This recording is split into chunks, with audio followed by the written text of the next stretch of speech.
What is up, everybody? Welcome back to Banter at the Bank. I'm your host for the day, Brandon Chico, over here with Mr. Drew Moyer. Drew, how you feeling today?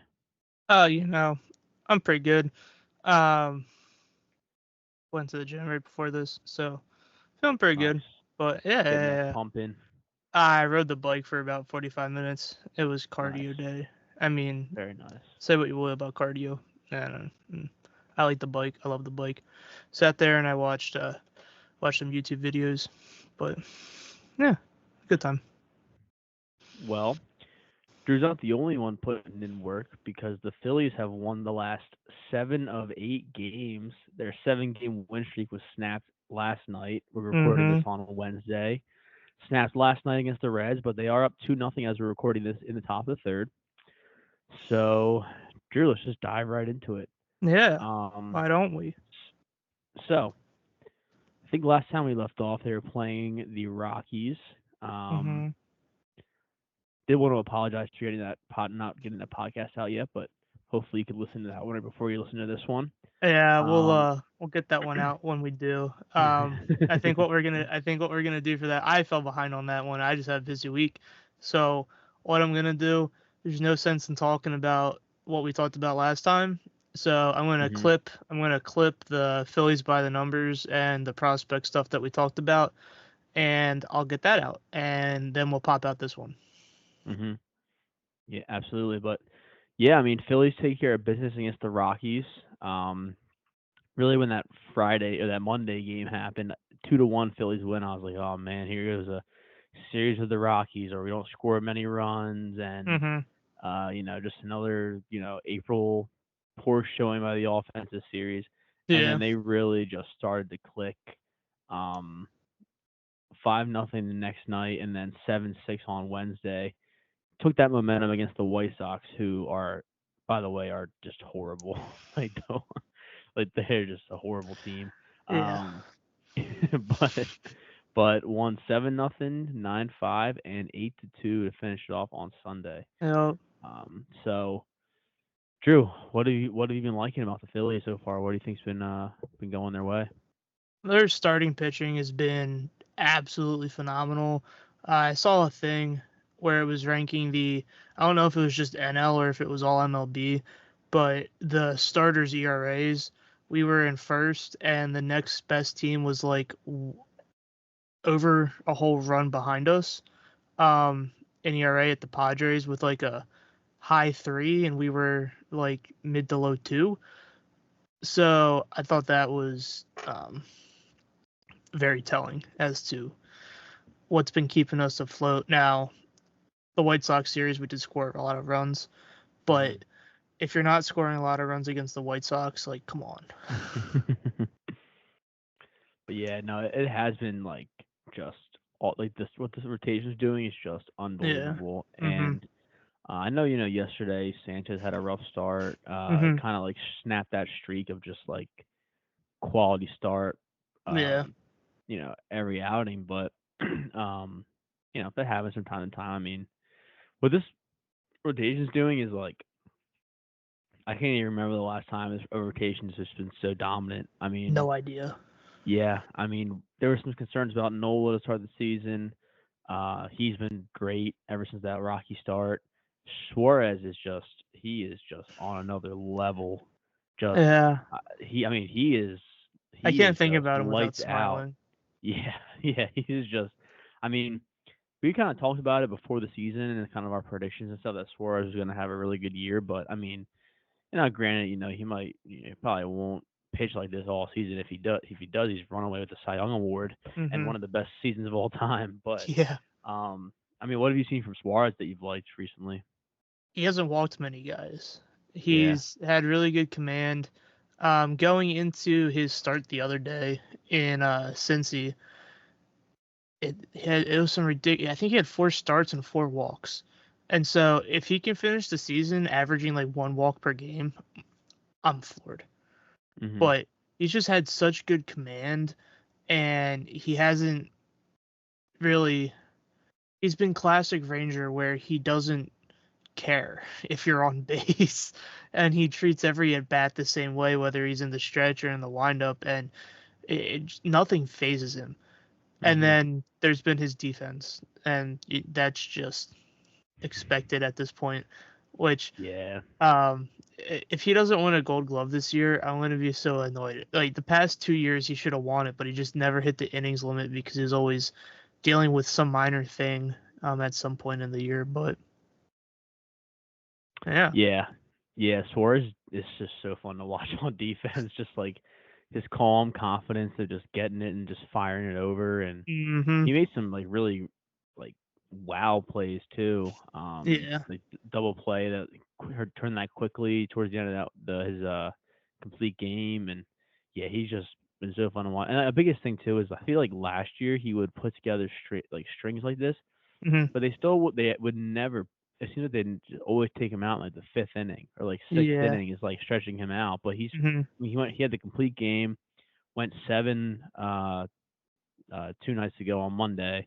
So it's like he's getting stretched out. He looks healthy. I mean, it's just like his development's just going exactly how I would have hoped this year, which is Hmm. awesome. Yeah. Um, so yeah, and I mean, the offense has been really good too. Yeah, no, that was we've been complaining about that for the last couple weeks just because they're so much better than what they've been performing, but Yeah. Schwarber's been driving the ball out of the park. Bohm's been on an absolute tear. Turner is just red Yeah. hot. Uh huh. What are some of kind of your biggest takeaways about the offense? Turner's been electric.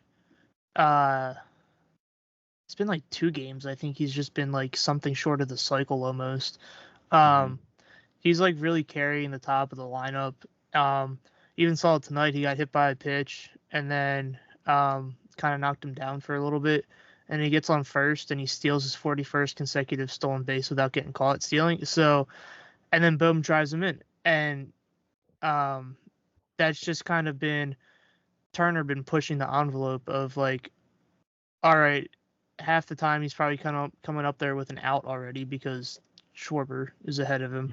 So nothing against Schwarber, he's been really good this year, but Turner's up there like, all right, I've got an out possibly, or I got Schwarber on first or wherever he is. And he's just like, I'm not gonna try and do too much. I'm just gonna try and drive the ball, and that's really all he's done. And he hasn't looked overmatched. He's looked like he's in control of the at bats, and it's like this mindset he almost has of I'm not gonna lose. Hmm. And especially right now with Harper on paternity leave, he's really been the driving force. Him, Bowman, Marsh really have been the driving forces of this offense, and it's been nice to see last year's big money acquisition and a lot of the young guys kind of pair together to um, carry this team. It just gives gives me hope for the future beyond this year because Turner's here for the next 10 years. Um, Harper's here for another 9 or 8 years. I don't remember how many years he's got left, but he's here for a while still. And then you're hoping that Bohm and Marsh are here for a while. So it's just really promising. Yeah, no, 100%. And yeah, I mean, I feel like this is the Trey Turner that we expected to get last year because I remember because last Now, year was I'll just be like honest, I didn't expect this much Trey Turner. I expected like a 300 to 310, not like what's he like 450 or 350 or something ridiculous right now. yeah, I But think he's batting.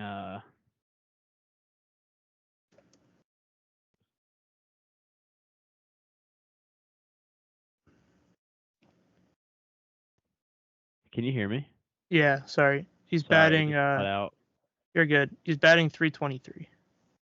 Yeah, so that's I mean, He was batting he'll like pro- 350 at one point. yeah, he's been on a tear. I mean, he'll probably cool down at some point here, but I feel like Turner like he's last year was just like horrible all year. Mhm. 240, not driving the ball, getting Yeah. singles when he can. And Mhm. then he just went on this like insane home run streak, like where he just like after the standing out and all that. So I feel like the player that he typically is though is like floating around that 300 mark, Yep. hitting the ball over the ballpark, making stuff, making plays with his feet, and then he'll just go on these stretches of hitting bombs, Yeah. where he gets his home run and RBI numbers up. But that consistent hitter that we're seeing now is what Trey Turner is, and I'm Mhm. just so happy that he's finally like, because if he started off the season really rough, I was like, oh no, here we go again. But I mean, Yeah. this is Trey Turner at his best, and he's He got it comfortable, and he's together really quickly. yeah, which is awesome to see. Mhm. Someone who has not gotten it together quickly has been Castellanos. So we've been talking about him, obviously. Both of us not really worried. I would say I'm officially worried, Drew. I'm definitely worried. Did you see his first Yeah, at bat tonight? I did not, to You be don't honest. watch it. Don't watch it. Don't watch it. I just about blew a gasket. Yeah. He swung at all 4 pitches. I don't think a single one of them was a strike. Oh, jeez. And he got lucky, Yeah. like fouled one of them off or something. I don't know. It was horrendous. Like uh, he looked lost. Like I would have batted in Mundo Sosa cleanup before I would have batted Castellanos cleanup tonight. But Yeah. I'm not. I would. Yeah, I would agree with that. I mean, um, yeah, it's just been bad at bats, bad swings, like striking out way more than he's walking. Um, 22 strikeouts, 7 walks. Uh, so yeah, and it's just, I mean, he had a really good game on Sunday with that triple and had a couple Mhm. hits, and he was hitting the ball the other way. I was like, okay, here we go, like perfect. And obviously that was just on Sunday. It's only been Mhm. 2 games, 2 and a quarter games, I guess now. But yeah, I just, I don't know. I don't know. You know, it's just giving too many flashbacks to 2022. Yeah. Where it just seemed like it was like this all year, and then like every little hot streak you get on, just right back to nothing. So Yeah. I don't know. I love Castellanos. I really hope he can, figure it out here and start hitting more consistently. But yeah, I'm definitely getting nervous for him. Yeah. Um, He's always given me this uneasy feeling in my gut, hmm, and this just makes it not even an uneasy feeling at this point. It's just a no, thank you. hmm, So yeah, yeah, it's a shame, but hmm, uh, yeah. Um, but I mean, players who have really turned it around. Um, our boy Johan Rojas, obviously been a mhm. topic of conversation for a while. What a Really guy. starting, yeah, What a really. guy. Sorry, I have I'll let nothing bad to say about him right now. I'm just so no, no, happy. Him and Turner have just made me so happy recently. yeah, no. I mean, in his last 7 games, batting 429 with 9 hits, 6 runs, an He RBI, had 3 walks, four such a stolen nice bases. triple the other day. Yeah. Like his batting average just in eight, like his batting average in March was 0. We played 3 games Mhm. in March. Obviously, he started off real poor, where he didn't have a hit until his 6th game that he played. He didn't have a hit until then. But so March 3 games, so it's a small sample size, but his batting average was 0. His batting average just for April is 308. So I'll take it. And that Yeah. triple was so nice. I will say, was it Bubba Thompson or whoever the red center fielder is, made a really nice play on the ball, and I thought he almost caught it at one point. Bubba But Thompson. Wait, was this last night? Was this no 2 nights ago? no, it was the first Yeah, game. 2 nights ago. Okay. Yeah. But yeah, Rojas has been. Yeah, I mean, you kind of were right. You were like, everyone stop being so hard on him. Like he's gonna figure it out. Yeah. And if he doesn't, it's not the end of the world. And No. I mean, if he can hit 270 and just keep on this trajectory and just be a Mhm. solid hitter, average hitter, that's just a huge boost for the Phillies. So.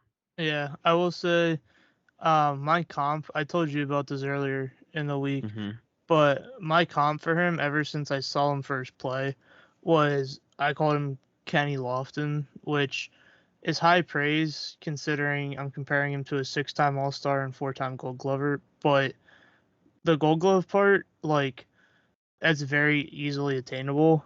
Um, Hmm.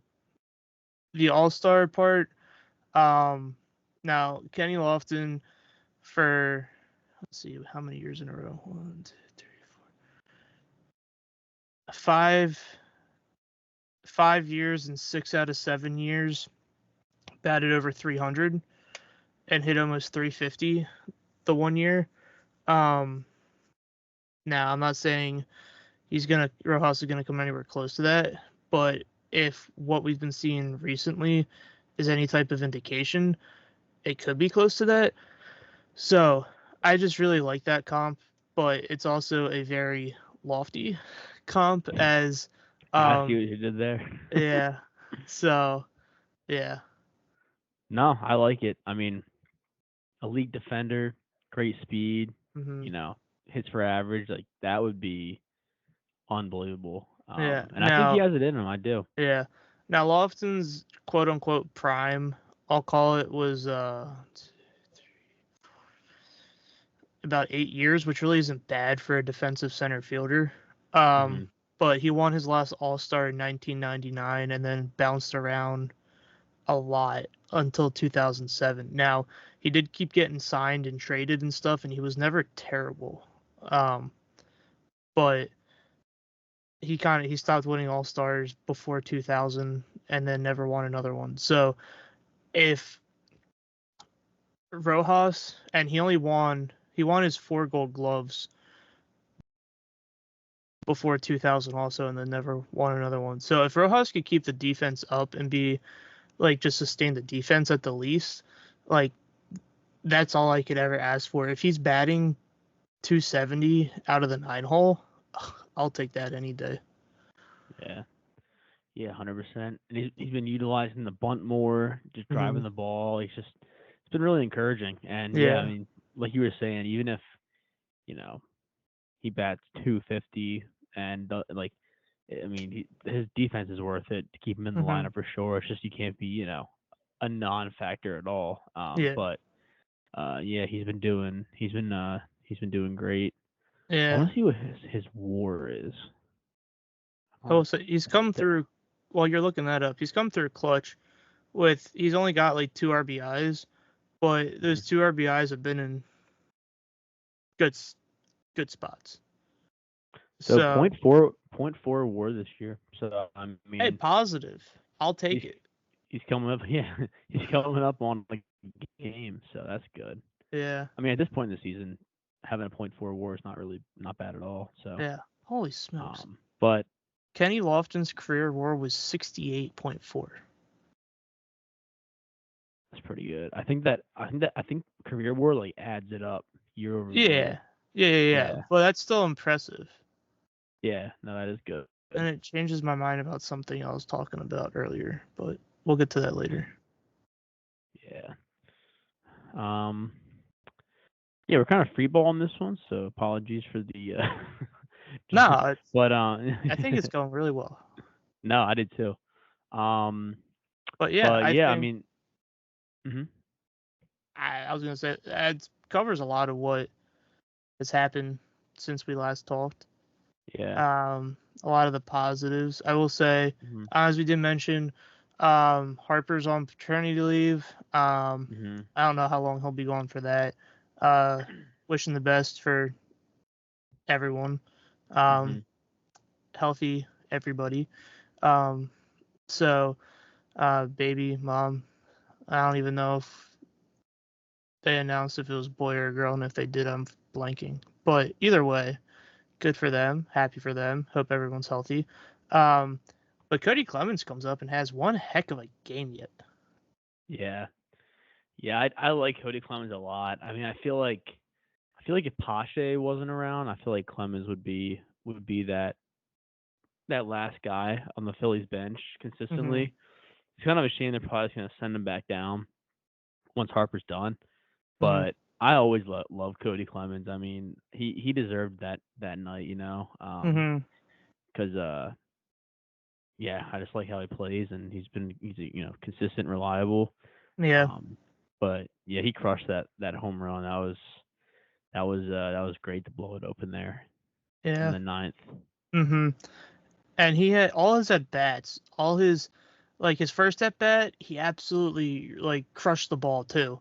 Like Hmm. everything was hit hard. Which was impressive because his first at bat, the ball that he crushed was an inside pitch. So I was just really impressed with him yesterday. Um, Actually, maybe not yesterday. Maybe that was the other day. But either way, um, he really impressed me. Another guy we can't forget to talk about. Kirkring's back. I don't think we talked about Kirkring yet. No, I don't think we did. No, Um, but he's made 3 appearances, 3 innings, given up no runs yet. So um his WHIP is .33. So the man is doing stuff. yeah, I feel like our starters have just been on such a tear that we haven't really been had to use much of the bullpen No, and over this.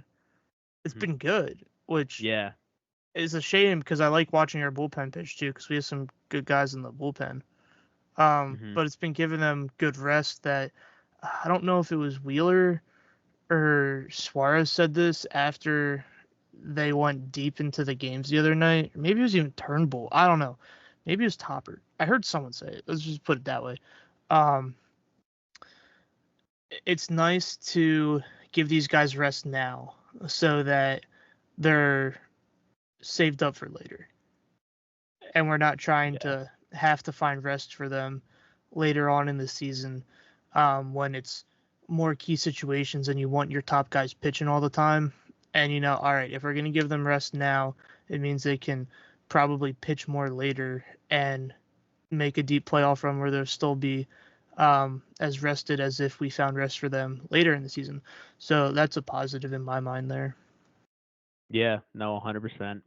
Especially with Kirkering bursting onto the scene last year and not really pitching that many innings in Hmm. his pro career. I mean, he seems like kind of by October he was just kind of just gassed. So to Hmm. be able to preserve him until later down the stretch, it's great. And I do think this is kind of a quick segue, but I think the Phillies absolutely are going to be competing for the National League East this year. Oh, definitely. Strider. Yeah. Now, I did see a thing, and I don't know how accurate it is, so I'll preface with that because it was some random tweet I saw. Um, it sounded like Strider didn't need Tommy John surgery.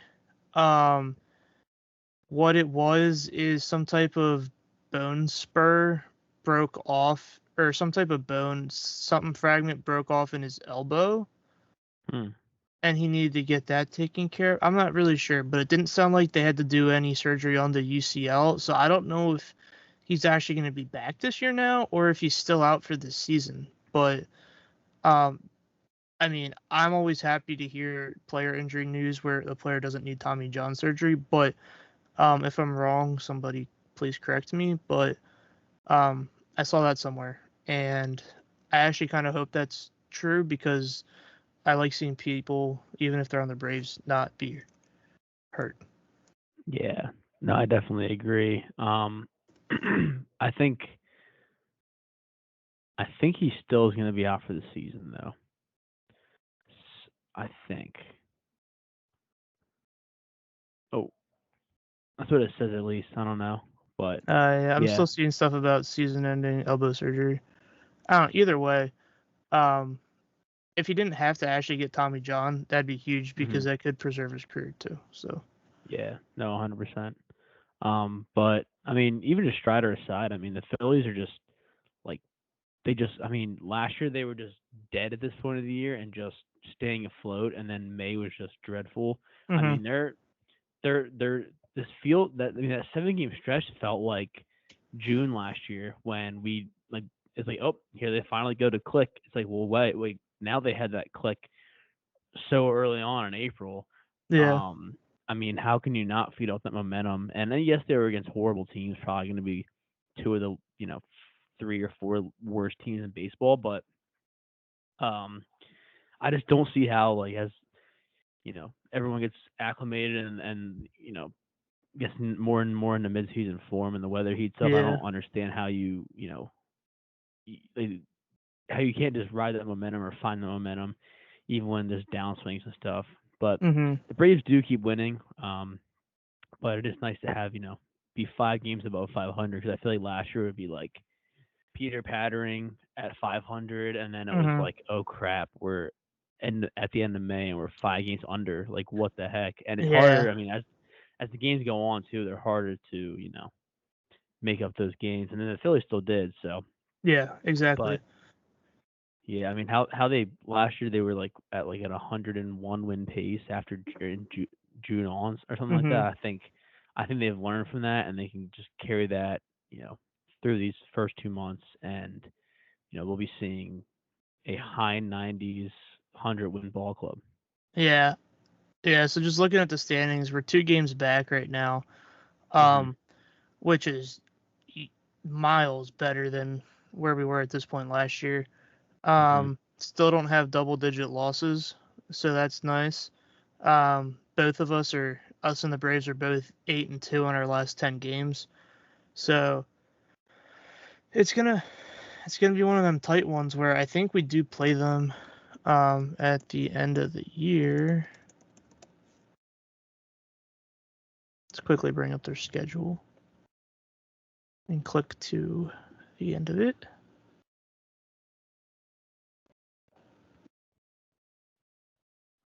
Nope, that's lame. MLB needs to do better with their scheduling. Our last 3 games of the season are versus the Nationals.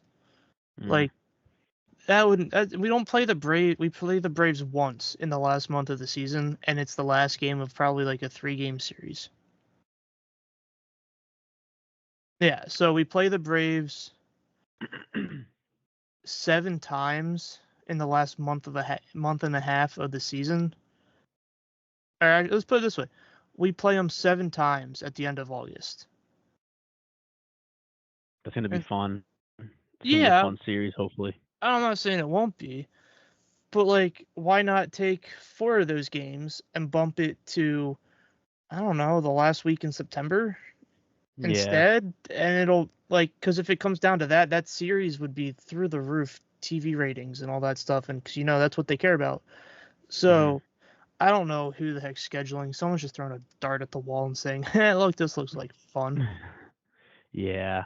I feel like the new rule about playing every team really kind of took out those rivalries and the whole like 4 games back with but you still have 7 games against that team. I feel like that might unfortunately be a thing of the past with how the new scheduling rules are, which See, like, unfortunate, but I like how we play every team because you get to see every team, and I don't mhm. think it's an issue. They just need to schedule better. Yeah, like, yeah, there's an easy way to avoid playing the Braves 7 times in a 2-week span.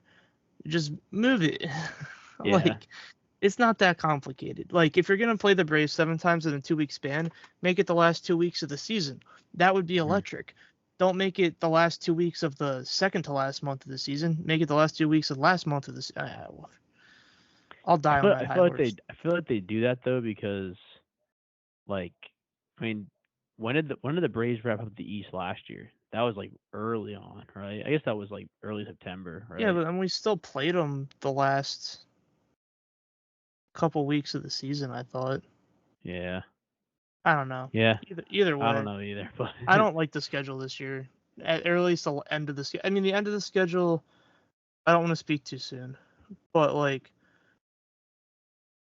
we can quickly go through the last month of the schedule while I have it open here. We play September 1st. We wrap up a 4-game series at home against the Braves, and then we go on the road for 2 games against the Blue Jays, 4 against the Marlins, come home for 3 against the Rays, and then, like, here's what annoys me. Like, we play the Mets 7 times in the last second half, like in August. We play them in September.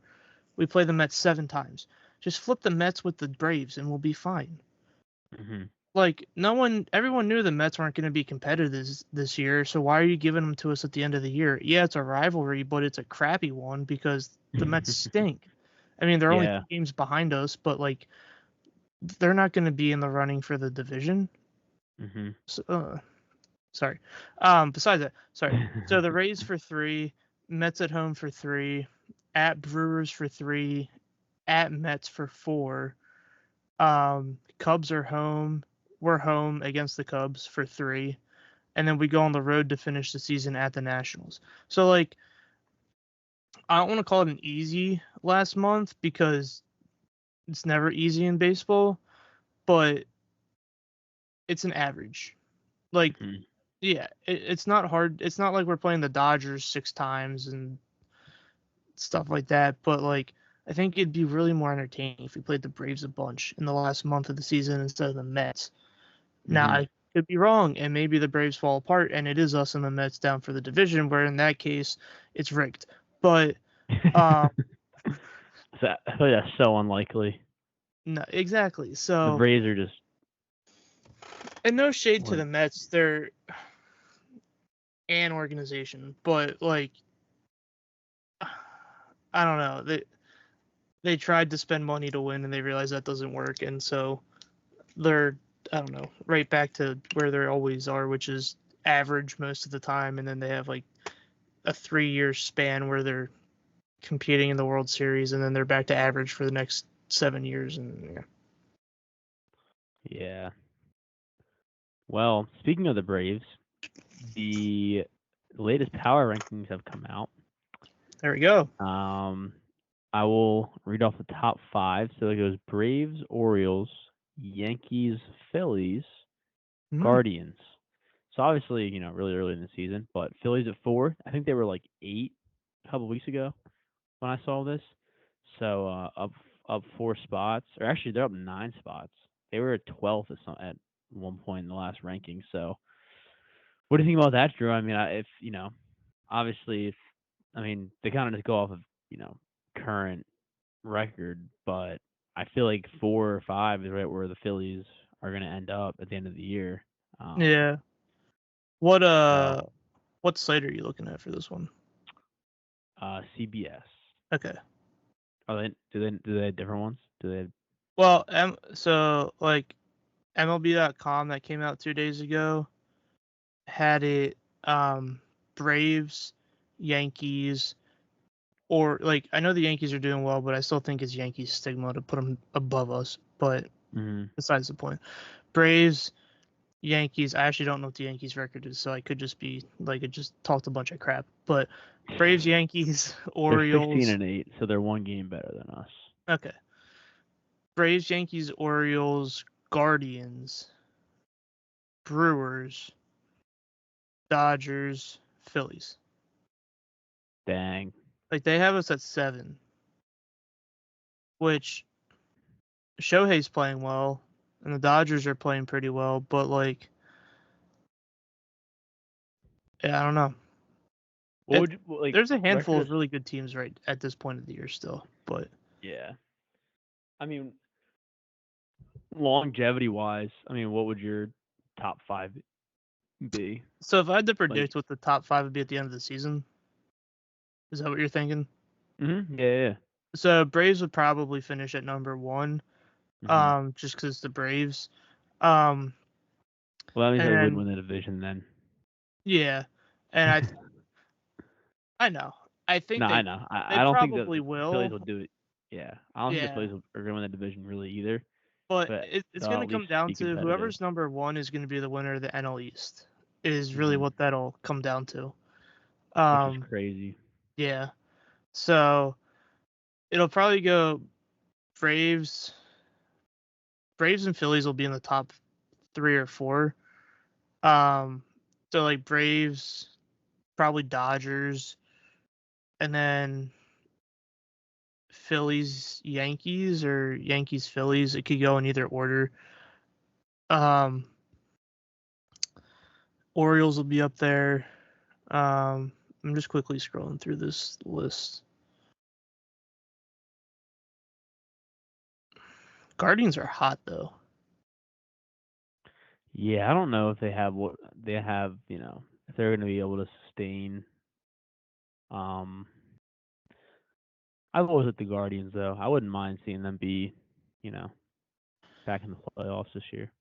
Yeah, but if the Guardians keep this up, I would have to put them in my top 5. But I'd probably have to go. All right, I'll go this way: Braves, Orioles, Dodgers, Yankees, Phillies.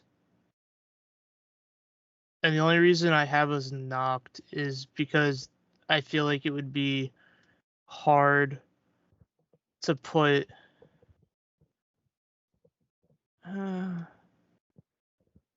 so the top 3 division winners, and then Yankees, Phillies, probably top wild card spots. Is probably how that would go. And then Guardians Hmm. would probably be an easy 6 if they keep this up. But don't forget about the Rangers. Hmm. But And like the Astros are off to a slow start too. I'm sure they'll figure their way, back to at the top of the AL West. yeah, here's why I'm questioning Um, CBS's power rankings is because they have the Astros at 21. yeah, so I feel like they don't take roster into consideration. I feel like it's just It's just based on record. strictly how they're doing this year, Yeah, which is fair. I like those power rankings every now and then. yeah. I guess the Pirates would have been fifth, fifth last time they came out, but yeah, I don't know. Yeah, because MLB's has. Uh, no, I guess I power feel like rankings should just be so. based on the season because MLB has the Astros also at 21. So Hmm. anyway, And the Phillies are playing at a 98 game pace right now. good. That's that's that's Keep it up. that's pretty exciting when you think about it. Yeah, But also Trout's on a 120 home run pace right now. So, trade for or him. no, that's not true at all. There's only 6 months of the season. He'll be Trade on like a for him. 60. I'm just kidding. We don't need to start those things. I'd love to have Trout, but the last thing I need is another Dude, 10 plus Pache year for Trout, contract. straight up. Who says no? Me. Pache Rojas No, send him with Merrifield. Casty. Take Casty. I'll pay you to take Casty. Last point I wanted to bring up uh I want to make one before we more. oh Yeah, yeah, I want to talk about one more thing before we change completely. But yeah, you go. no, well, this Because might I be want to completely changed. let's do it. Let's do it this way. I want to hop to Phillies by the numbers after this. So Okay, once you're done, your thing. One more thing that we my haven't talked about that I think we need to, and then hop to that. well, what if we say the same thing? Do you think we will? I don't think so. Is it the lineup? No.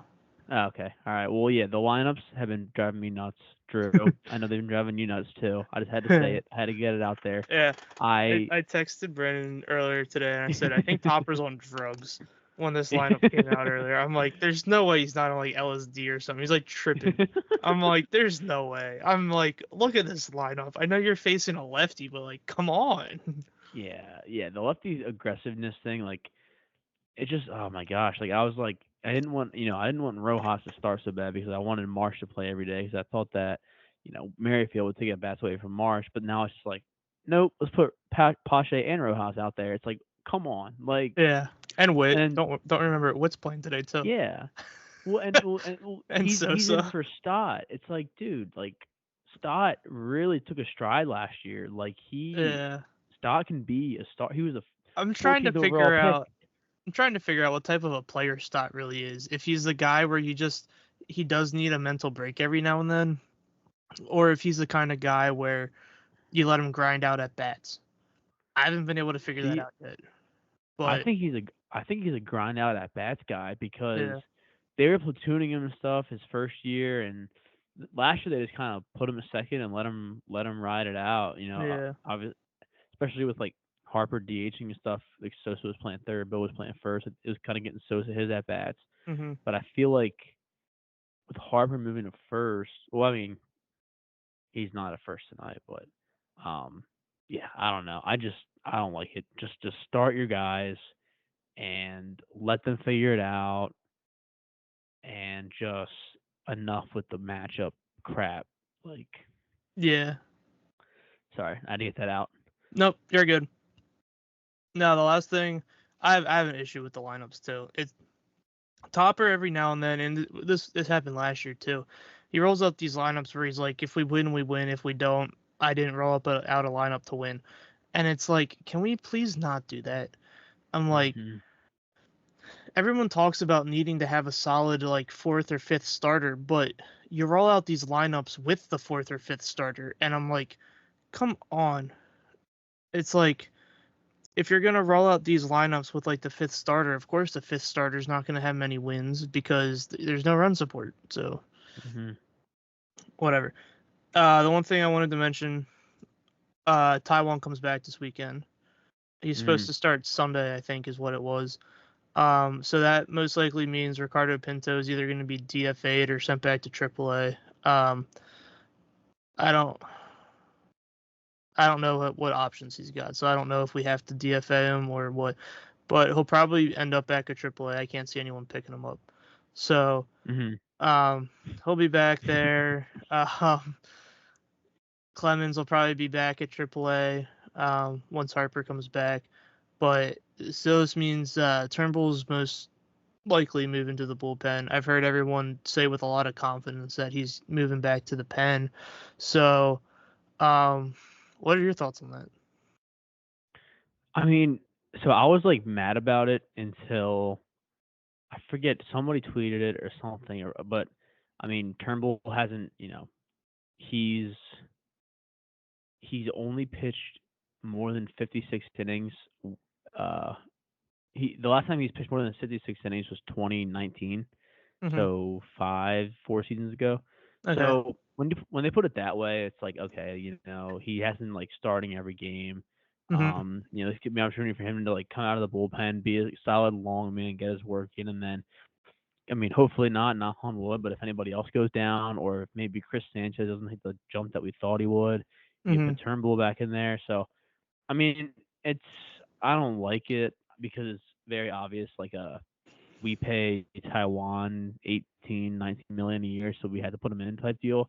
But Yeah. Taiwan does eat innings. I mean, he's Yeah. fine. He's solid. I mean, but Turnbull's been like awesome, but it's also how long can he really sustain that? It's still Yeah. just Spencer Turnbull. So I mean, he did a good job. I hope he's still a part of the team, for the rest of the year. Yeah. But yeah, don't love it, but I see where they're coming from. Mm-hmm. Yeah. I was looking at Taiwan's stats, and it's kind of a shame. He had a really good year with the Mets, and then he came here and I mean, he didn't have a bad year. He ended the year with a 4.38 ERA, which I thought was low compared to what I thought he was going to have. So, 4.38 from Taiwan as the fifth starter is passable. Hmm. Um, but Turnbull's stats also, he's only pitched over 60 innings once. In 2019, he threw 148. Um, so he can do it. He just hasn't done it in like 5 years. Yeah. So. So moving him to the pen's probably good. Um, it'll still keep him pitching, keep his arm loose. Um, but at the same time, he won't be pitching many innings. And if you Hmm. want to keep him stretched out, you can have him throw some pen sessions on the side where he pitches like 3 innings or something like that. I don't know. Hmm. So yeah, I wanted to make sure we didn't forget to talk about Yeah. Mr. Taiwan. Absolutely. But yeah, so let's move on to the Phillies by the numbers. And this is week 6, episode 6. We're on number 6. This is how this works. So, big surprise. Um, for number 6, we're going with none other than Mr. Jimmy Rollins when he wore that when he first came up. So, um, no, I'm just kidding. The Jimmy Rollins did wear number 6 when he first came up. Um, and apparently, Granny Hamner also wore number 6. All roads lead back to Gramney. uh, Gramney. Wait, Granny. no, is it No, Granny Hamner or yeah, it's still Grammy Granny. Hammer? It's still Granny, Gramney. but it's Granny Hamner. Gotcha.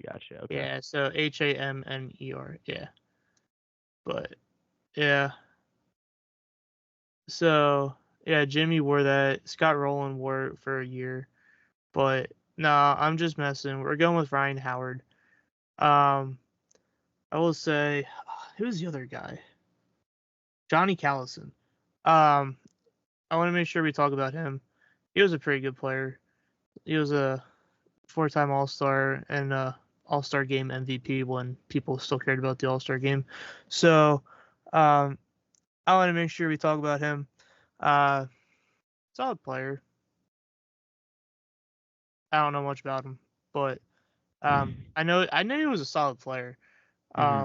And he was a four-time All-Star, so I want to make sure we talked about him. But that's about all I know about Johnny Callison. Which, yeah, I feel bad. I should know more about him, but that's why we do this segment, so I learn about people, and you I learn about mean, them too. I know his name. That's about it. I know he's Yeah, on I knew the the name, Whiz but Kids, right? yeah, in the 50s, 60s, and And 70s. yeah, but But no, the real number six, Mr. Howard, um, mhm. my favorite player growing up. Do you know how many times I'd be playing wiffle ball and I'd stand there and I would hit left-handed to hit like Ryan Howard? Like, just so y'all know, I bat right-handed. Brandon knows that. I bat right-handed. I throw right-handed. Like I'm completely right-handed, but I can kind of hit left-handed because I tried to hit like Ryan Howard so much that like I could just do it. But Wait, this is so off. Did you say earlier that Kenny Lawson had a war in the '60s? yeah, that's why Holy cow, yeah. So Ryan Howard's WAR is 14.7. So that's crazy. me and Brandon had the off-screen discussion of whether Howard was gonna be a Hall of Famer or not. And when I saw Lofton's WAR was like, and they don't go based on WAR, but WAR is a pretty good indication of whether or not you're going to make the Hall of Fame or not, just because it Hmm. kind of directly correlates to sustained success. And um, Howard lost a lot of WAR in his last few seasons, but it never really, his WAR never really was up there. So it's a shame. I thought I'm a little biased as to wanting him in the Hall of Fame, but he'll be a Phillies Hall of Famer for sure. So Yeah, yeah. I mean, that stretch that Howard had from '06 to like 2010, yeah, 2011. I mean, it was just like, wow, this guy is incredible. Like Hall of Famer, greatest Philly ever. And then after the Achilles thing, just really fell off, which yeah, stinks. But we're honoring him. We got to talk about his good years. I mean, in yeah. '06 MVP year, 58 home runs and 149 RBIs, Uh huh. and it's like, and then to follow that up with 136 RBIs, 146 RBIs, and 141 RBIs. I mean, Uh he had huh. over 130 RBIs 4 years in a row. Uh Like, huh. does that happen? Does that like I don't know. that's insane? I mean, yeah, that he had Utley and Howard, or Utley and Rollins hitting in front of him, but like, holy cow, like those are just video game numbers that you really don't see that much anymore. Yeah. So, Well, put it this way, um, Trout's never had over 130 RBIs in his career. yeah, So the most Trout's ever had is 111, which they're two completely different players. But I don't know. What's another good comparison? Freddie Freeman. what about like Pujols? I'll get there next. Yeah, I mean, for the Hall of Fame. Freeman, most RBIs he's had in a season is 121, which is still solid. Um, Mhm. we'll say now I'm curious because I'm thinking Braves. Matt Olson had 139 last year, but that's his career high. Howard had over 140 3 times. He still didn't break 140. So like the tear that Howard was on, like he really should have won MVP almost every single year. Like the only thing I can Mhm. think of is like, what did he lose out to? Like, who did he lose to? I'm curious now. So like, Um. he finished second. He lost to Albert Yep. Pujols, which is what I was Mhm. thinking. What did Pujols Mhm. do that year? See, Pujols had not as good a season. 37 home runs, 116 RBI. He batted 357 though. That's pretty I stupid. know. That's pretty. That's And he insane. probably played really good defense too, Went because over 1,000 OPS. That's yeah, crazy. I know, but like, come on, 146 RBIs. Like, I'm definitely Yeah. biased. I'm not saying I'm Yeah. not biased. And this podcast isn't supposed to be unbiased, but I was about to ask. Sorry, I see your Jimmy Rollins one. I'm not too upset then about that one, but But yeah, Pujols never had over 140 RBIs. Howard did it 3 times. yeah. Wow, Facts. how did Matt Holliday Facts. not win MVP? That's impressive. The year Jimmy won it. Wow, Matt Holliday had one heck of a season. Matt Holliday batted 340 with a 1.012 OPS with 36 home runs and 137 RBIs, and Jimmy still won MVP. Dang. Like Jimmy had one heck of a year, don't get me wrong, but his OPS was like 875.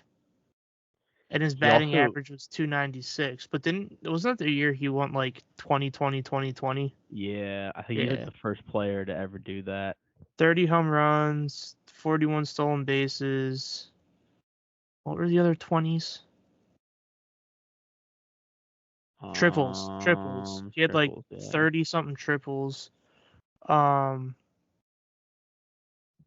I don't know. Feel bad for Matt Holliday. It's funny that Matt Holliday came up again. I was watching a video. I sent it to Brandon. I don't know if you watched it yet. Um, it's with, I don't even know who the YouTubers were because I never watched them. I just stumbled across them because it's baseball related. But it's like the Bat Boys or Bat Bros or something like that. I Oh don't know. yeah. Yeah, but they did a home run derby with Matt Holliday, Jackson Holliday, I don't know if it's an older or younger brother, but Ethan, I think it was Ethan Holliday, and then one of the Bat Bros. And Matt Holliday looks in better shape now than when he was active in baseball. Like the man is yoked. Um, Yeah. but like he looks like I was telling my brother, I said he looks like he could still be playing. But um, dang, how many MVPs did Albert Pujols win? Did I just 3? Okay. I don't think I realized how good Albert Pujols was. Yeah, he Like I was. knew he was really good, but like the years he was really good, I was obsessed with Ryan Howard and just thought Ryan Howard was the greatest dude on the planet. Now, like Pujols is what would happen if Ryan Howard played better defense and had sustained success. Holy crap! Sorry, I'm just looking at Pujols' batting averages. Mhm. What the heck? Yeah, he was nuts. Good We're God! making this Ryan Howard thing about. Which I'm sorry, I've never looked at Albert Pujols' baseball reference page, which I should look at more often now. Just like to see. Yeah, that's No, but Ryan Howard. no, Uh, no, no. Do you remember there? Apparently, back in the day, there was like the Phillies almost traded Howard for Pujols. I think in like 2010. That was like a huge rumor that was going on back then. really. Yeah. Anyways, Now, like, if we're being completely honest, hindsight being 2020, I would have done it yeah, but because then we would have had to because re-sign Pujols. which is that worked out fine for the Angels. Yeah, but not like. Oh, it would have been probably better off for us to have Pujols than That's what Howard I during those mean. years. Because Yeah. then that's when Howard tore his ACL and went down the toilet. Yeah. But I guess Pujols did start declining though too, and the Angels were Hmm. kind of stuck with him. Yeah. I don't know. But yeah, I mean, Right now, what were some? Sorry, yeah. no, what were you gonna say? I'm just trying to get back onto the Ryan Howard topic. No, I'm trying to get back on Ryan Howard too. I was gonna say, what is your all-time favorite Ryan Howard moment?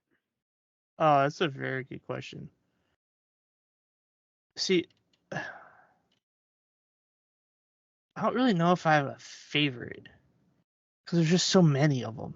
Like Hmm. my favorite moment is just him hitting a home run and doing the thing where he just like drops the bat head, spins around, and lets the bat fall behind him. Yeah, Like I can still picture that perfectly in my mind to this day, yeah, it was and it makes me iconic. happy. Yeah, Hmm. It but was iconic. yeah. Now I will Mm. say there is the one time. When was it?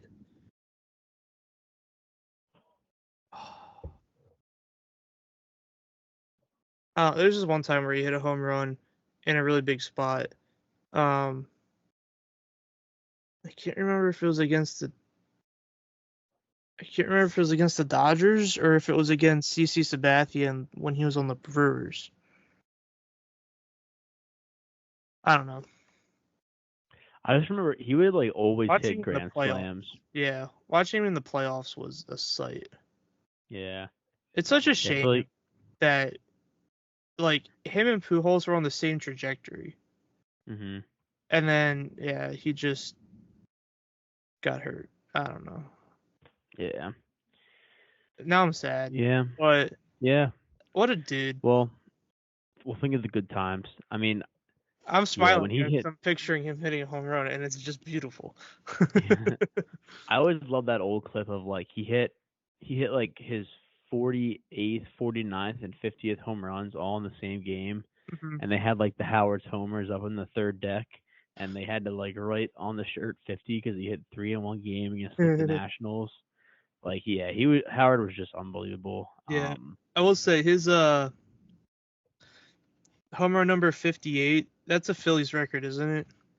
I believe so. Yeah. Yeah, I'm pretty sure. I don't think I actually pointed this out to you yet. Um, they put a star in the stadium where he hit where that home run landed. Mhm. It's the row behind where my season tickets are. Oh, no way. Yeah, so I've seen it a few times. Oh, Um, yeah. I can't believe I didn't point that out to you, but the row Yeah. behind us has been kind of full this year, so um, I haven't really been able to look for it, but I'm pretty sure it's right behind where I'm sitting. Oh, cool. Yeah, And that was his but 58th home run. That's where he hit it. yeah, I'm pretty sure. That's crazy for a lefty too. Yeah, I mean, it's not that high up there, but still, I mean, it's just not. in the I deepest mean, he part didn't of the hit very ballpark. deep. Yeah. Yeah. Something else to note out with Howard is he played 159 games in '06, 162 in '08, and 160 in '09. So he was extremely durable. Mhm. And they would used to hit him against lefties. Topper, cough, cough. Uh, Topper whenever. so, not saying Bryson Stott is Ryan Howard, but Chase come Utley's on, pretty Topper, close. yeah, yeah. But yeah, Ryan Howard, absolute legend, Mhm. MVP, Mhm. World Series champion, Mhm. just a Keep NLCS going. MVP, Rookie of the Year, Home Run Derby champ, three-time All-Star. Just What a guy. yeah, just an absolute stud. Uh And huh. he's part of the reason I'm such a massive Phillies fan. Him and Mhm. see like everyone loved Utley, but like my guys like I loved Rollins and Howard equally because Yeah. it was like the speed, like you learn like that part of the game, the speed, the contact, and then he would hit home runs too, and then Howard was just a pure, absolute bomb dropper. So Yeah. it was just we were lucky growing up with those teams, we really were. We were really I don't even want to say lucky. What's the word? We were really spoiled. Yeah, spoiled. Yeah, And yeah. I don't think we realized it. Mhm. And then um we were informed of how spoiled we were the next For 10 handful. years. Yeah. For 10 straight years. They're baseball, God in baseball. from Like, stop being not stop being spoiled, but stop being arrogant about being good. Like, here you go. no, But literally from when we were 12 to 22. That's like our whole most of like middle growing up. school, high Yeah. school, college, we were like, those are the years you want to be going to baseball games and like want to be Exactly. like having fun, and we're just like, go Franco. I love you, Franco. Stop striking out. No, literally. You know what Yeah. though? I'm enjoying these runs though. Oh, 'Cause I am so enjoy. Like I feel like me getting season tickets is me making up for yeah. those 10 years where I could. It's like I feel like I'm making up for lost time. Yeah. Well, I was thinking too, like when we got a little bit of money to spend now, like I feel like if in college I wouldn't have been able to go to many games during the summer. You know what I mean? Yeah. They 'Cause I were was cheap broke. when we were in college But though, that's true. That is until true. Harper came here. That is very true. Yeah. I was too busy working though, and I didn't have a car. Yeah. So, So I feel like this is the perfect time for them to be good again. You know? no, it really is. I have money now, so I can I can afford parking. um but yeah, that wraps up our Ryan Howard talk. Looking forward, we're finishing up the series against the Rays tomorrow, and then we fly out to San Diego for 3 against the Padres. And then the month cuts off. Yeah, and then 3 against the Angels, and then we're back for another homestand. So, um, what are you thinking with you thinking we're gonna take 3 or 4 against the Reds, or are you I hope thinking we're gonna split? I hope we'll take 3 or 4. I mean, the Reds. I think the Reds are going to be like in The Reds have 22 the was most potential of, I think, like any yeah, team in baseball. no, 100%. And Yeah. I think like I mean, I'm not much of like a well, I'm a big like storyline guy. Like I feel like in 22 the Phillies was that team that came up and Hmm. and made it. Last year was Diamondbacks. I mean, I'm not saying the Reds are going to the World Series, but I think that they can get in there and turn some heads. I mean, they have such good young pitchers. So, long what I'm getting to is not a Reds podcast, but what I'm getting at is and Rojas hit another clutch RBI single. Oh, you're Um, ahead of me. sorry. There it is. Hey. Okay. But no, I think the Reds are like an actual good team. I think they're going to be a wild card team this year. So, I mean, if we can take 3 or 4 from them after sweeping 2 horrible teams, that's it's like okay, like this team's here. Like this team, we are a good team. Like let's go. It's go Yeah. time. Yeah, I So, I saw. mean, yeah, No, and I you can mean go. Wheeler on the mound tomorrow. I think Yeah. we'll take 3 or 4. I do. Yeah. So I saw. Um. Oh, stuff. Sorry, that's never mind. Sorry. I think John Boy Media was. Oh wow. Yeah, he did hit that. Um. Completely foul, but he did hit that. Um. I think it was John Boy Media probably put something out about the Phillies being really good right now and stuff like that. And I really need to stop looking in comment sections because they're just depressing. But like everyone was like, play a real schedule like the Braves or like stuff like that. And I'm like, I'm sorry we're playing what's in front of us and we're taking care of what we're supposed to be taking care of. Yeah. Like this is like I don't remember the last time the Phillies had a 6 game stretch against like 2 of the worst teams in baseball and actually Mhm. swept swept both series, like won all 6 games. Like Yeah. they never do that. And so it's just encouraging when they're doing that. So, and that starts with the starting pitching being really solid, that the teams that aren't hitting and can't hit, like the White Sox, aren't hitting.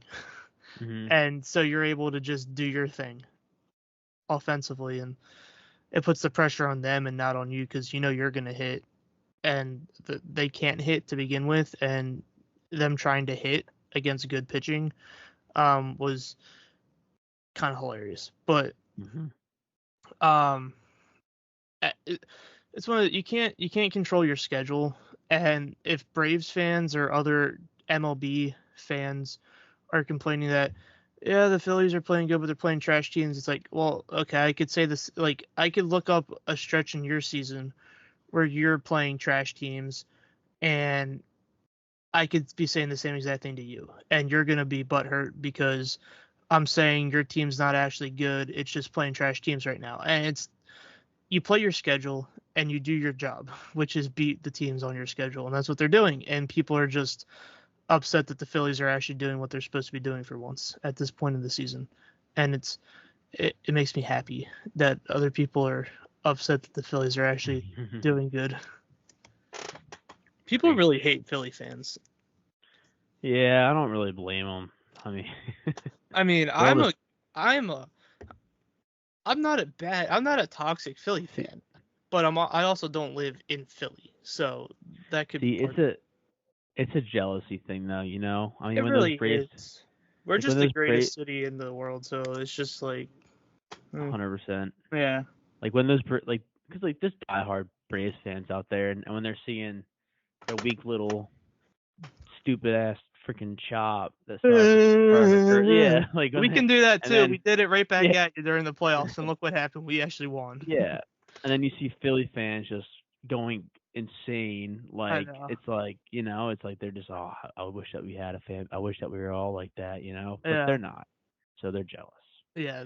It's I just do know, but I can't deal with like Braves Mets fans on Twitter and stuff or like any social media. It's like shut up. well, Like I don't you look at haven't it. done anything. I mean, I guess 21 they have, but The Braves have done something. The Mets tried to do something and they lost to the Royals, but um, hmm yeah, the Mets fans have no room to talk. They yeah, can't. They don't have any type of a farm system. facts. And they thought they would solve everything by money bags coming in and buying everybody, and it's like, nope, you can't do that. It's not how you win. But John Middleton can though. John Middleton can't because there's some type of a farm system. Mhm. Oh, 100%. now there is after John Middleton came in and made there be a farm system. He's done a really good John Middleton moment right here. Him and Dombro, I guess more Dombro since Dombro's Mhm. come in, but I guess this is more of a Dombro segment. But praise right now for him. He's done one heck of a job. Yeah, he really has. I was like worried about when they got him because I felt like his MO was Trade the sign a bunch of farm. guys, trade all your prospects Yeah. for a And couple year window. I'm like, what are we gonna trade?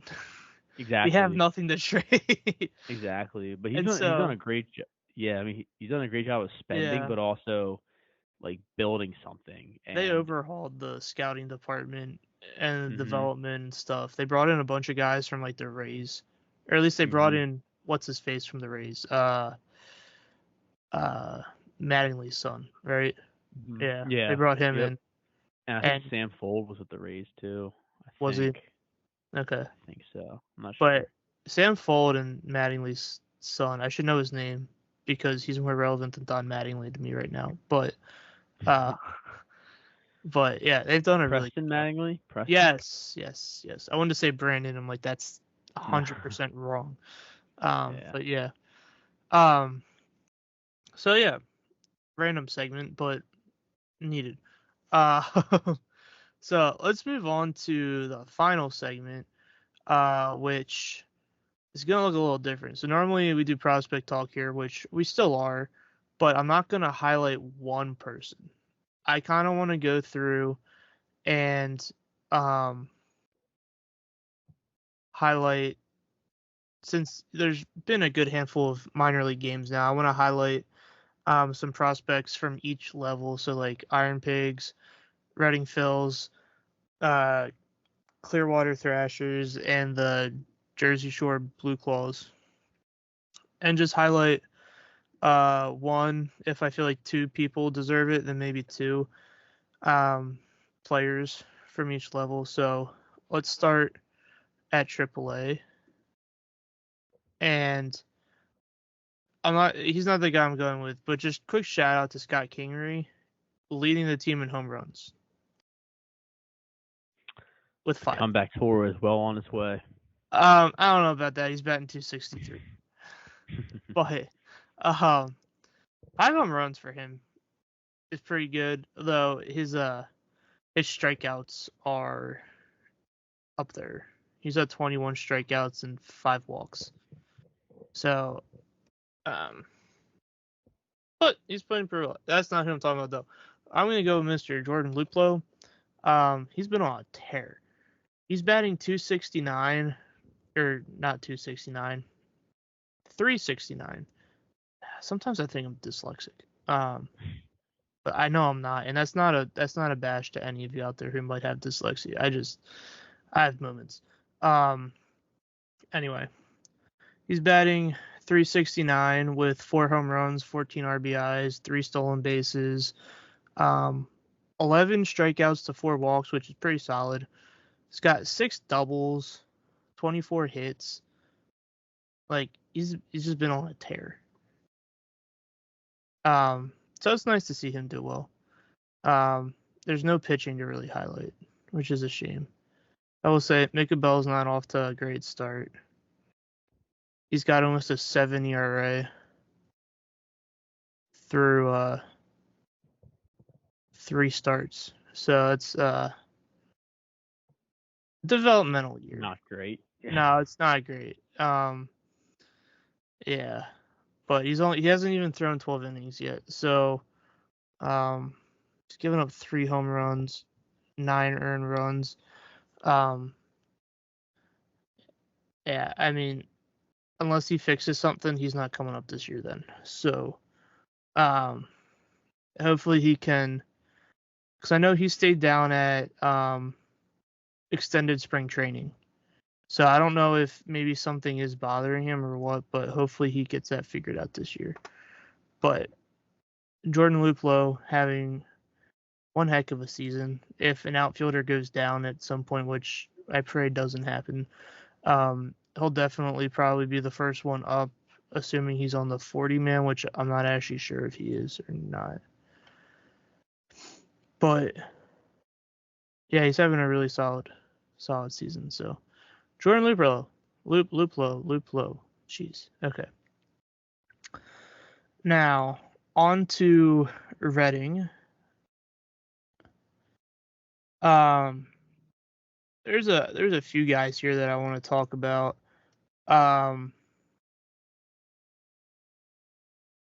Carson Taylor is having a pretty solid season. He's batting 375 with 4 home runs, and 16 RBIs.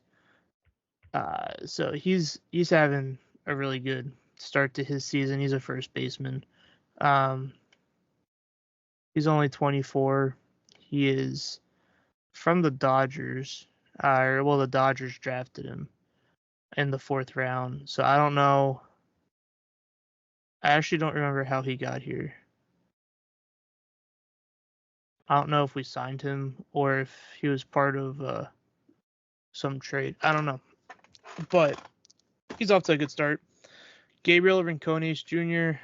is off to a hot start also. He's batting 300, 4 home runs, 5 RBIs, 10 walks to 16 strikeouts, and 4 stolen bases, which is what I like to see. So he's developing very well. When we drafted him, my comp to him was a left-handed Casty. Don't take that lightly. Like don't like last year Casty or this year Casty? Like good Casty. Like 3 years ago Casty when he was on the Reds.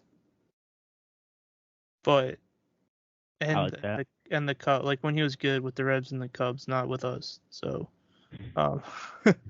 but I don't know if his defense has gotten better.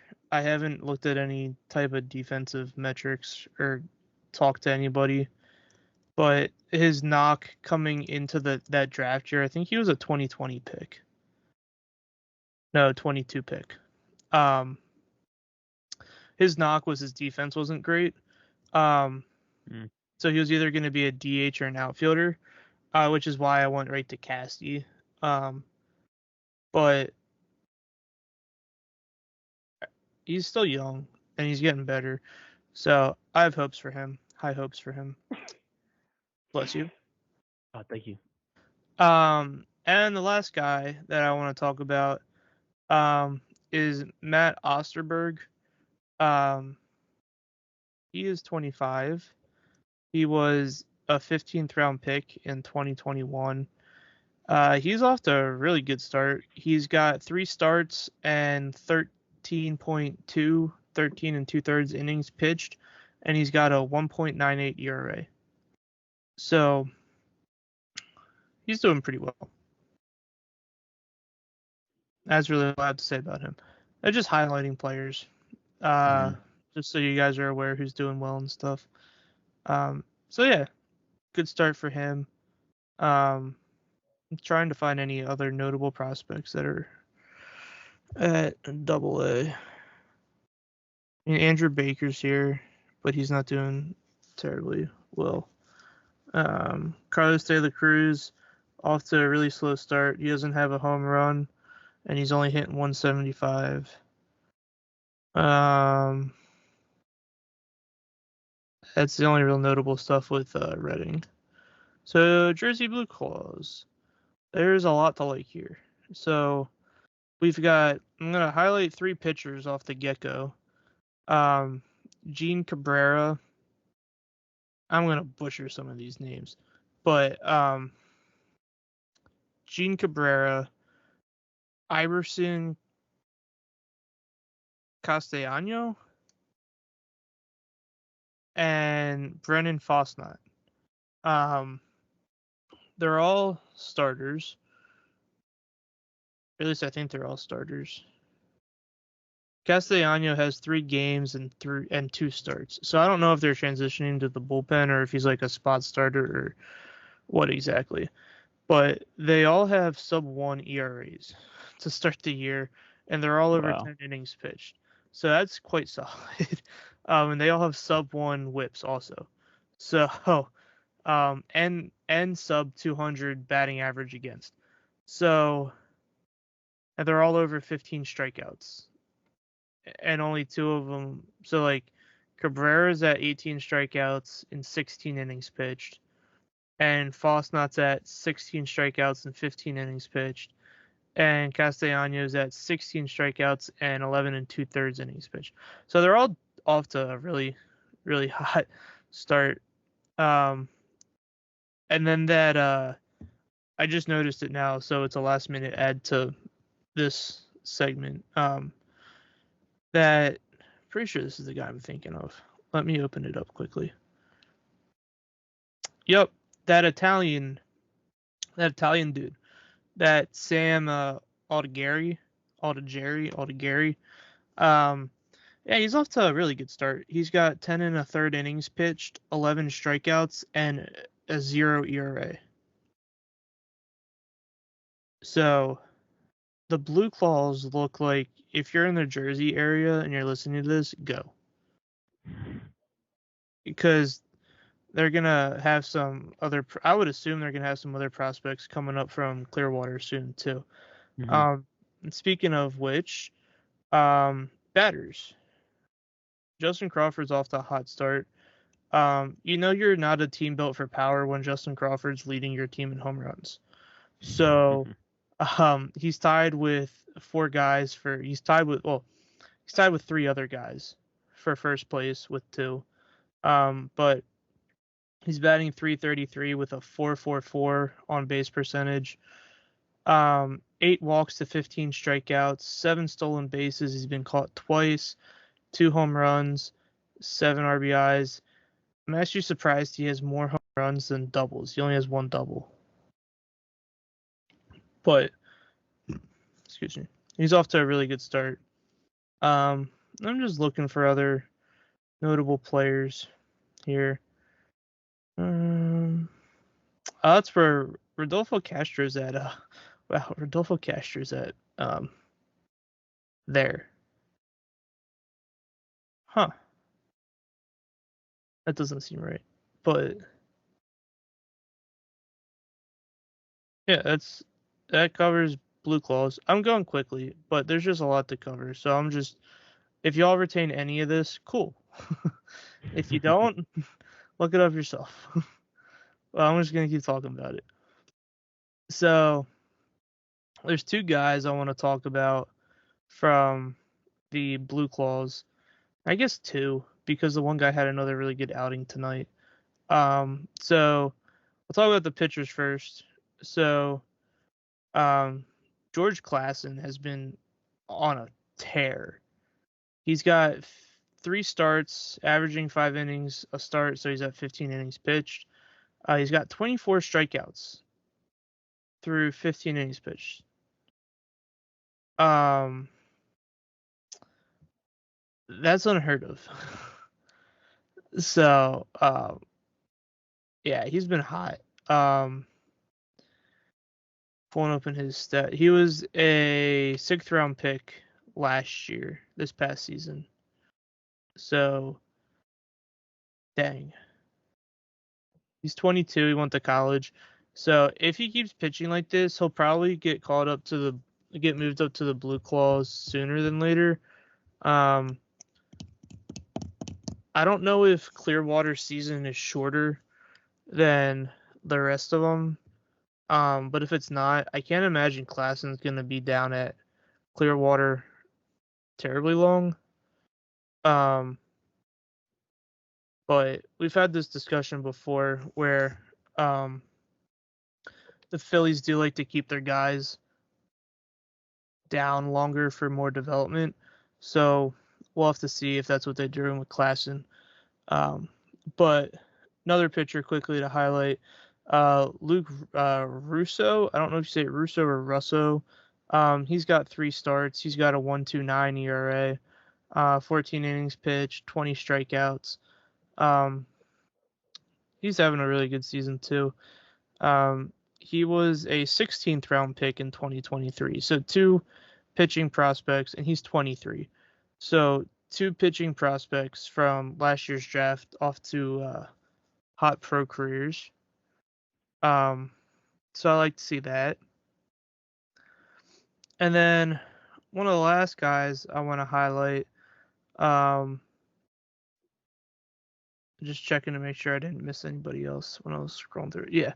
So last guy, Aiden Miller, he is on a absolute tear. He's batting 318. He's got 2 home runs, which is solid as he had 2 home runs all of rookie ball last year. So twice as many. He's played 10 games so far this year. He played 20 in rookie ball. So that's like double essentially the production. So 2 home runs, 9 RBIs, 4 doubles. He's actually stolen 5 bases and he hasn't been caught. So that's kind of impressive. Whether that sticks as he moves up, but he's actually playing shortstop. It looks like right now because he's listed as shortstop in Clearwater. So hopefully that keeps up. But him between those 3 guys I just mentioned, I feel like there's a good chance that um, Miller and Klassen at least get called up to Jersey Shore at some point. So as soon as those guys make it up from Florida, if you're anywhere in the Philly, Jersey area, uh, get to the Blue Claws. There's a lot of good prospects there that are worth the watch. I want to try and get there at least once this year, so we'll see how that goes. Hopefully they call up Aiden Miller and Klassen to the Blue Claws, and I could pop over there and watch them and Crawford all pitch. That'd be fun. But I That'd could be talk awesome. forever about prospects, so I'll cut it off there. But that's a good highlight of the farm system at the moment. So hopefully I'm talking about those same guys are still producing like next month when I do this. But we're Hmm. also talking about some other guys too that hopefully got it together at this point. But yeah. I learned a lot. That was that sounds like we have. It sounds like we have. I don't pay that much attention to the farm system, but I feel like we have a lot of good young pitchers, good just able to develop guys, and hopefully a lot of them contribute or a lot of them get flipped for other good guys. So Yeah. I'm loving what we're what's going on down on the farm. So Yeah. Yeah, I like seeing them. I have a hard time trading these guys just because I I like what the Dodgers have going, where Hmm. they can trade guys for people, but they always have these guys coming up, and Hmm. it's like there has to be a balance between there. And I feel like our farm system got so depleted to the point where like I still don't feel like we're at the point where I'm comfortable trading some of these guys because I still like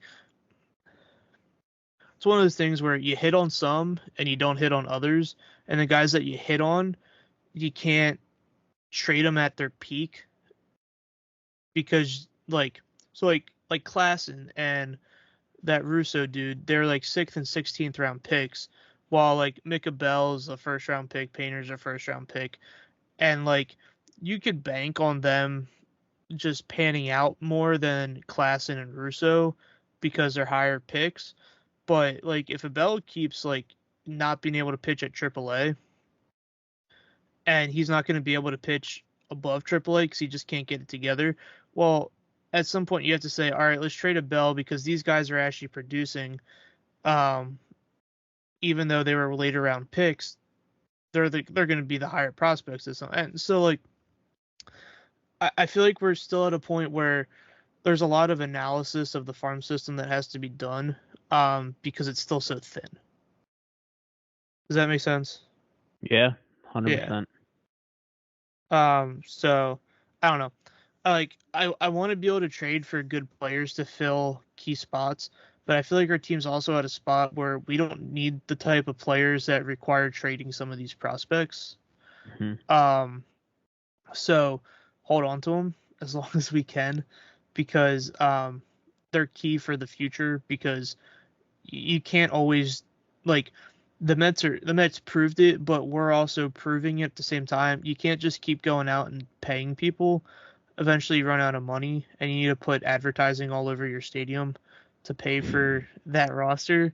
Um, so it's key to have these players coming up that you can in turn trust and bank on being like you can pay your 1 and 2 pitchers, like you can pay them all the money you really want, like I'm fine with that. But if you can have your 3, 4, and 5 pitchers, these like low money guys that you can let your 1 and 2 pitcher contract run out and let them hit free agency, and then these guys will come up and you can pay them then, and then you can just have that whole cycle going.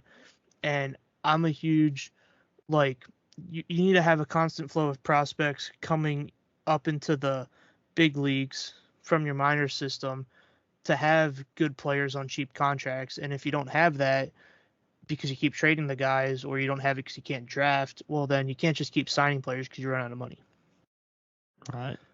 which is why I really like prospects in turn. But No, 100%. yeah, but I Sorry. like no, you're good. I'm watching the Phillies implode right now. Yeah, same. Yeah, I'm just trying to talk through it because I don't want to watch it. But um, yeah, but yeah, I don't. I could, like I said, I could talk about this for hours. So, I'm gonna cut myself off there. So, um, I guess we'll wrap it up there for this episode. Like I said, I'll get clips from last episode together and out that um a lot of the stuff we talked about, it's not really pertinent anymore, and y'all aren't really gonna want to or need to listen to that. So I'll clip the prospect talk and the Phillies by the numbers, and I'll get that out so you guys can at least hear what we talked about with number 5 and prospects. I'll get that out today. Today is Wednesday. We started recording at around 7:30 ish. So um, yeah, I'll get that out tonight yet for y'all to listen to. But um, yeah, it's been a good time. It's getting late. I'm getting a little tired. So Yeah, same. No, yeah, great time as always. yeah, And thanks for listening. And yeah. go Phils. Go Phillies. Let's go.